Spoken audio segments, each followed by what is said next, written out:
पिछले कुछ महीने से पूरे देश में कोरोना का संक्रमण थम गया है, लेकिन अचानक से अभी बुल्ढाना जिले में कोरोना मरीज मिलने से हड़कंप मच गया है। बुल्ढाना जिले में कोरोना के 2 मरीज सामने आए हैं। इनमें से एक डॉक्टर है और दूसरा मरीज उसका भाई है। पिछले कुछ दिनों से देश में कोरोना मरीजों की संख्या काफी कम हो चुकी है। महाराष्ट्र में भी कोरोना का संक्रमण लगभग थम चुका है। पिछले साल कोरोना की तीसरी लहर थमने के बाद बुल्ढाना जिले से कोरोना का संक्रमण लगभग जिले से बाहर हो चुका है, लेकिन अब एक बार फिर जिले में कोरोना ने दस्तक दे दी है। पिछले 2 माह के बाद एक बार फिर बुल्ढाना जिले में कोरोना वायरस ने प्रवेश किया है। जिले के देऊलगांव राजा के 2 भाइयों के कोरोना से संक्रमित होने की जानकारी मिली है। स्वास्थ्य विभाग से मिली जानकारी के अनुसार दोनों कोरोना संक्रमित भाइयों में से एक डॉक्टर है, जिन्हें सर्दी, खांसी और बुखार थी, जिसके बाद उन्होंने कोरोना जांच कराई। फिलहाल दोनों की हालत स्थिर है। बुल्ढाना जिले में 12वीं के गणित विषय का पेपर निर्धारित समय से आधा घंटा पहले ही सोशल मीडिया पर वायरल होने से हड़कंप मच गया। इस बीच पता चला कि ये पेपर सिंदखेड़ राजा तहसील के राजेगांव परीक्षा केंद्र से लीक हुआ था। इस मामले को गंभीरता से लेते हुए गट शिक्षणाधिकारी रंगनाथ गावंडे ने अज्ञात आरोपी के खिलाफ सिंदखेड़ राजा थाने में शिकायत दर्ज कराई, लेकिन राजेगांव के साकरखेड़ा थाने के अधिकार क्षेत्र में आता है, इसलिए ये मामला साकरखेड़ा थाने में दर्ज किया गया है। विभागीय परीक्षा मंडल के सहसचिव और शिक्षणाधिकारी प्रकाश मुकुंद ने इस मामले को गंभीरता से लेते हुए परीक्षा वितरण केंद्र समेत तहसील के सभी परीक्षा केंद्र के संचालक को बदलने का आदेश दिया। साथ ही इस मामले में अज्ञात व्यक्ति के खिलाफ पुलिस थाने में मामला दर्ज किया गया। पुलिस ठाणे सिंदखेड़ राजा येथे अर्जदार रंगनाथ कल्याणराव गावडे वय 54 गट शिक्षणाधिकारी पंचायत समिती सिंदखेड़ राजा यांनी 12वीच्या दिनांक 3/3/2023 रोजी सिंदखेड़ राजा तालुक्यात परीक्षा केंद्रावर गणित विषयाची प्रश्नपत्रिका समाज माध्यमावर फुटलीबाबत एका वृत्तवाहिनीवर थेट प्रसारित झाली आहे। तसेच स्थानिक वृत्तपत्रात देखील सदरप्रमाणे बातमी आलेली आहे आणि सदरचा पेपर हा 11 वाजेच्या पूर्वी व्हॉट्सअपवर गणिताचा पेपर फुटल्याची माहिती समोर आली आहे।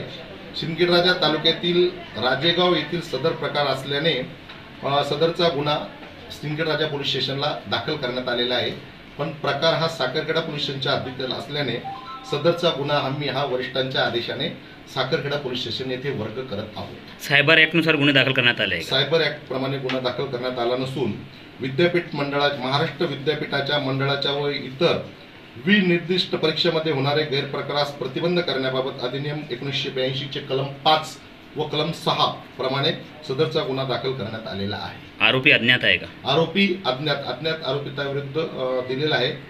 सदरचा गुन्हा तिकडे वर्ग केल्यानंतर सदर गुन्ह्यामधील आरोपी निष्पन्न करून आरोपितांवर कारवाई करण्यात येईल। आज दुपारी ज्यावेळेस पेपर फुटल्याची बातमी प्रसारमाध्यमांमध्ये प्रसारित झाली, त्यानंतर मी शिक्षणाधिकारी म्हणून आणि विभागीय परीक्षा मंडळाचे सहसचिव आम्ही दोघांनी प्रत्यक्ष सिंदखेड़ राजा तालुक्यामध्ये जाऊन ज्या कस्टडी आहेत त्या दोन्ही कस्टडींना भेट दिली। तेथील केंद्र संचालक आणि जे रनर आहेत ते पेपर न्यायाचं काम करतात, त्या सर्वांची प्राथमिक चौकशी केलेली आहे आणि त्यांच्याकडनं निवेदन स्वरूपात माहिती प्राप्त करून घेतलेली आहे। त्याचप्रमाणे हा प्रकार लक्षात येताच विभागीय परीक्षा मंडळाच्या आदेशानुसार या सगळ्या केंद्रांचे केंद्र संचालक बदलण्यात आलेले आहेत, त्याचप्रमाणे रनर सुद्धा बदलण्यात आलेले आहेत। हा जो प्रकार आहे हा मोबाईलच्या माध्यमातून झाल्याचा दिसून येतो आणि त्यामुळे पोलीस स्टेशन सिंदखेड़ राजा येथे शिक्षण विभागाच्या वतीने संबंधित अज्ञात व्यक्तीविरुद्ध गुन्हा पण नोंदवण्यात आला। मौसम विभाग ने अगले 4 दिन के लिए बारिश का अलर्ट जारी किया है। इस महीने की शुरुआत में पूर्व की ओर से आने वाली हवाओं और उत्तर दक्षिण में बादल बनने के कारण कई जिलों में वर्षा होने की संभावना है।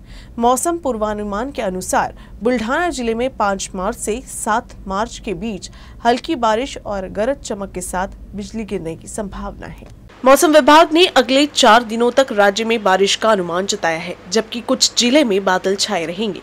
मौसम विभाग ने 4 मार्च से उत्तर महाराष्ट्र में अलग अलग स्थानों पर और रविवार और सोमवार को विदर्भ में बारिश की भविष्यवाणी की है। बुल्ढाना जिले में अलग अलग स्थानों पर हल्की बारिश की संभावना है। मौसम विभाग द्वारा जारी चेतावनी के बाद किसानों को फसलों को सुरक्षित स्थान पर रखने की सलाह दी गई है। फसल को बचाने के लिए अगर सुरक्षित स्थान न हो तो प्लास्टिक शीट या तिरपाल से भी फसल को ढककर उसे बचाया जा सकता है। किसानों को बारिश के पूर्वानुमान की जारी जानकारी के लिए दामिनी मोबाइल ऐप का इस्तेमाल करने की भी सलाह दी गई है। शिवसेना उद्धव ठाकरे गुट की नेता सुषमा अंधारे ने राज्य के गृह मंत्री देवेंद्र फडणवीस पर जमकर हमला बोला।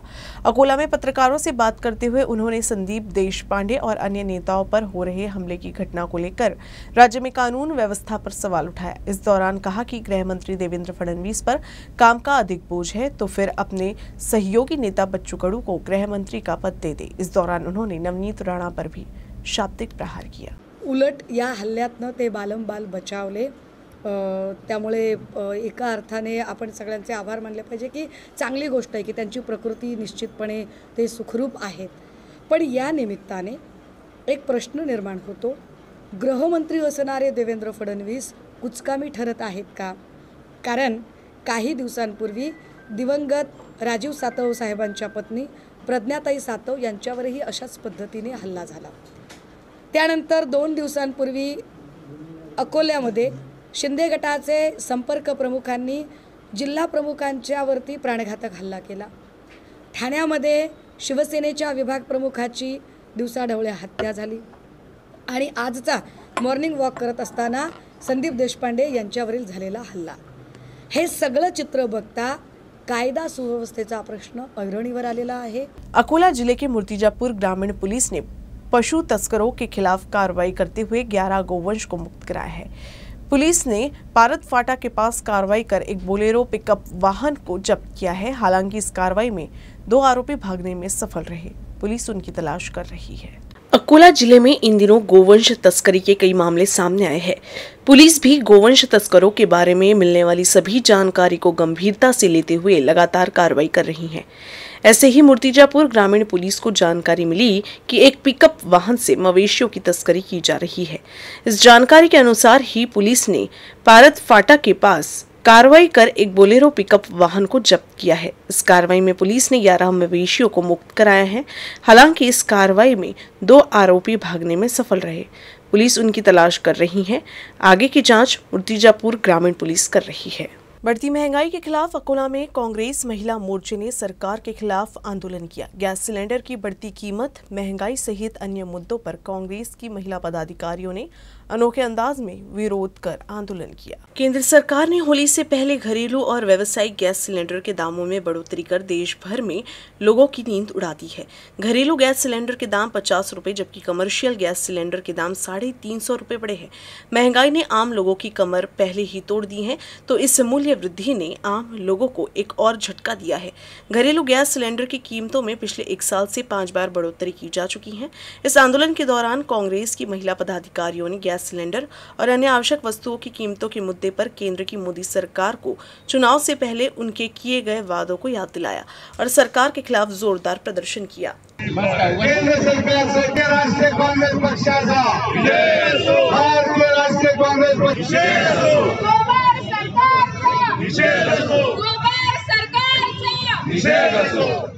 रुकाबे उसको बर्बाद किया। चला निगाह राहुल अरे निगाह इस देश का नेता कैसा हो, राहुल गांधी जैसा हो।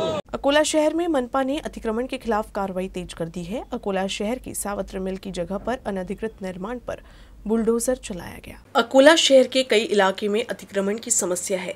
ऐसे ही सावत्र मिल की जगह पर भी अतिक्रमण के बारे में शिकायत मिलने पर मनपा की टीम ने कार्रवाई कर अतिक्रमण हटाया। इस दौरान पुलिस का भी बंदोबस्त किया गया।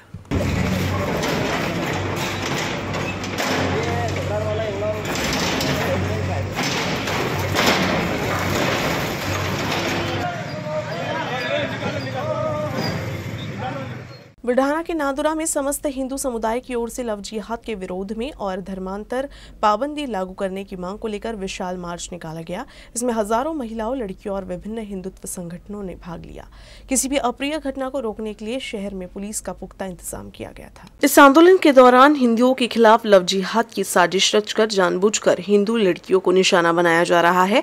पिछले 15 दिनों में नांदुरा तहसील में 3 ऐसे मामले हुए हैं जिसमें आरोप लगाया गया है कि हिंदू लड़कियों भाइयों को प्रेम जाल में फंसाया जा रहा है और जबरन शादी और धर्मांतरण किया जा रहा है। लव जिहाद के खिलाफ नांदुरा शहर में एक विशाल मोर्चा निकाला गया। इस मोर्चे में बड़ी संख्या में नागरिक शामिल हुए और हिंदू एकता का परिचय दिए। लव जिहाद सारखा प्रकार हा मोठ्या प्रमाणात नांदुरा तालुक्यामध्ये नव्हे तर आपल्या उभ्या जिल्ह्यामध्ये वाढतो आहे। याला घालण्याकरता आता पोरादी मनगटाचा आणि सळसळणाऱ्या रक्ताचा युवक हा जोपर्यंत रस्त्यावर येणार नाही आणि अशा प्रकारच्या दुष्कृत्याला विरोध करणार नाही तोपर्यंत लव जिहाद सारखा याला आळा बसणार नाही। सरकारी केंद्रों में आधारभूत कीमत पर चना बिक्री के लिए पंजीयन 27 फरवरी से शुरू हो गया है। अकोला जिले में मात्र 1406 किसानों का ऑनलाइन पंजीयन पिछले 4 दिनों में पूर्ण हो चुका है। रजिस्ट्रेशन के लिए किसान सरकारी केंद्रों के सामने लाइन में पिछले कई दिनों से लगे हुए हैं। बताया जा रहा है कि 7 सरकारी केंद्रों में अब तक 10,000 से अधिक ऑफलाइन आवेदन प्राप्त हो चुके हैं। सोमवार से शुरू हुए रजिस्ट्रेशन में पहले दिन काफी भीड़ रही। उसके बाद धीरे धीरे पंजीयन के लिए किसानों की भीड़ कम होती जा रही है। तेल्हारा तहसील में सूत्रों ने जानकारी दी है कि किसान रात से ही खरीदी केंद्र के बाहर लाइन में लगे हैं, लेकिन उनके पास देखा गया है कि तीसरे दिन से पंजीयन कराने वाले किसानों की संख्या अचानक से कम हो गई है। चौथे दिन के बाद जिला विपणन अधिकारी ने बताया कि जिले में 1406 किसानों का ऑनलाइन पंजीयन 3 मार्च की शाम तक पूरा कर लिया गया है। विश्व महिला दिवस के अवसर पर अकोला महानगर में राज्य युवा कांग्रेस द्वारा मातृशक्ति सम्मान समारोह का आयोजन किया गया। इस समारोह में यूथ कांग्रेस द्वारा विविध क्षेत्र में विशिष्ट कार्य करने वाली मातृशक्ति को स्मृति चिन्ह भेंट कर सत्कार किया जाएगा। मातृशक्ति के प्रति सामाजिक उत्तरदायित्व को ध्यान में रखते हुए और समाज को प्रेरित करने के उद्देश्य से राज्य युवा कांग्रेस के प्रदेश सचिव सागर कावरे ने इस अभिनव पहल में 108 मातृशक्ति को सम्मानित करने की योजना बनाई है। ये कार्यक्रम 8 मार्च की जगह 11 मार्च को जवाहर नगर स्थित छत्रपति संभाजी राजे उद्यान में किया गया है।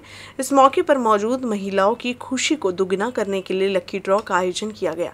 प्रथम पुरस्कार एक सोने का सिक्का, द्वितीय पुरस्कार 30 ग्राम चांदी का सिक्का तथा तृतीय पुरस्कार 20 ग्राम चांदी का सिक्का होगा। विदर्भ में उद्योग, सेवा, कला, शिक्षा, सांस्कृतिक, चिकित्सा आदि क्षेत्रों में ख्याति प्राप्त करने वाली मातृशक्ति को प्रेरक पुरस्कार से सम्मानित किया जाएगा।